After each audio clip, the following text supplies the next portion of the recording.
Matinding kilig ang buwan naman ng GMA Network this year. Simula sa Lunes, January 9, mag-uumpisa na ang kilig love story ng primetime series na Meant to Be. Pero bago po yan, kilalanin muna natin ang ating apat na bida. Watch this. Kilig ang hatid ng newest offering ng GMA Network this 2017. Yan ang primetime series na Meant to Be na pinagbibidahan ni Barbie Forteza, Ken Chan, Jack Roberto, Ivan Dorsner at Aziran. Sa likod ng kamera, hindi maipagkakaila ang closeness na meron sila.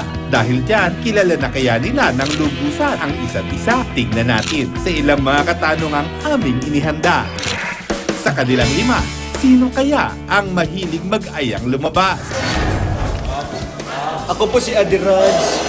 Tapos, ako po pure Indian po ako. Tapos,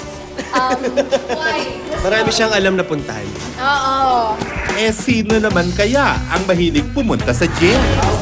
Ako po si Ako Adiraj. po si Adiraj. Oo.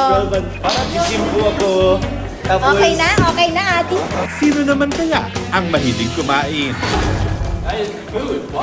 Nagsisig kami. Nakailang rice ka. first favorite ko kasi si So, nakailan ka nga. Isa't kalahati lang. Oo, see? Pero Barbie, sino ba ang pinaka-sweet sa iyong apat na leading men? Si Jack ang ma-offer ng coffee. Kahit ayoko mag-coffee, pinagko-coffee niya ako. Ika? Nanginginig na ako, pinagko-coffee niya pa rin ako. Si Ken, alam niya pagpagod na ako.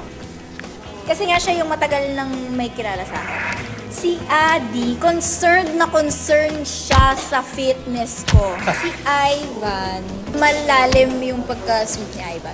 Like, hindi lang sa akin. Sa lahat, even sa production, ganyan.